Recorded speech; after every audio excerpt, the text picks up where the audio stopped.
I was born in the UK, in the south of England. My parents moved here from Pakistan, my dad in the 1950s and my mum in 1970s.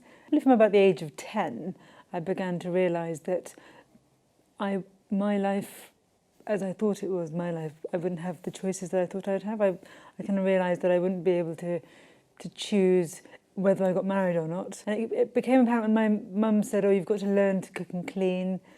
And I don't remember asking why, but I got the message that it's because you're being prepared for a marriage. That I went to school because we had to go to school, because we lived here.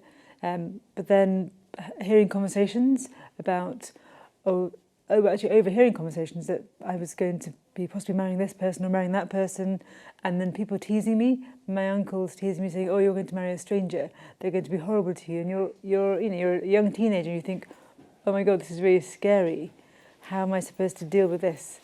And then you try and tell your parents, "I don't want to do this." And they think she's either being respectful by saying she wants to stay with her parents, or they think, "No, stop being silly. This is every girl's destiny. This is the way you've got to go." Basically, there was this threat that if I stepped out of line, that I would be taken away, because I had heard that this has happened to other girls, and taken out of the country, out of the UK to Pakistan, and left there until I was ready to be married, or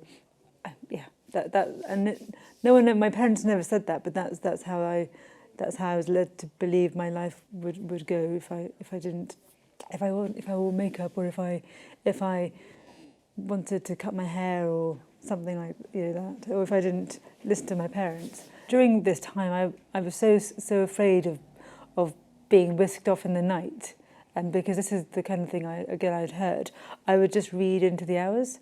I would read anything. I was a voracious reader. I would read, and my mum would come in and say, "Are you going to turn your light off?" And I'd say, "No, I'm going to read." And I'd read until about 3 or 4 in the morning, and then I'd be going to school.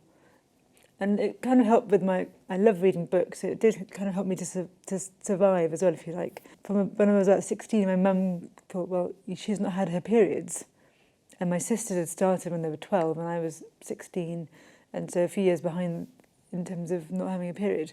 And she took me to the GP. It was discovered that actually I had a condition that I was born with, which left me infertile.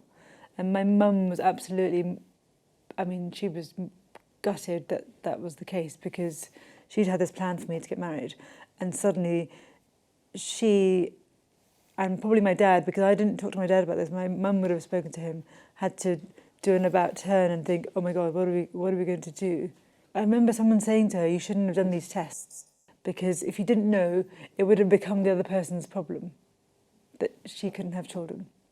But I think my mum didn't want that. I think she wasn't happy that I couldn't have children, but I think she then felt they couldn't burden me with anyone else. And I felt, it was a horrible, but actually it saved me from having a marriage that I didn't want, a forced marriage.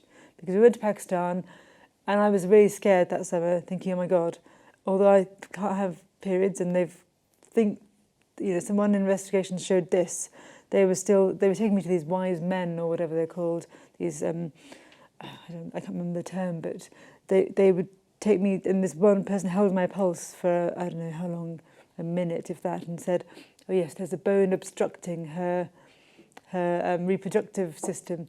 Take her back to England." And I remember thinking, "Oh yes, he said take her back to England, so I will go back to England and ask them to remove the bone, and then she'll be fine, she'll be fertile."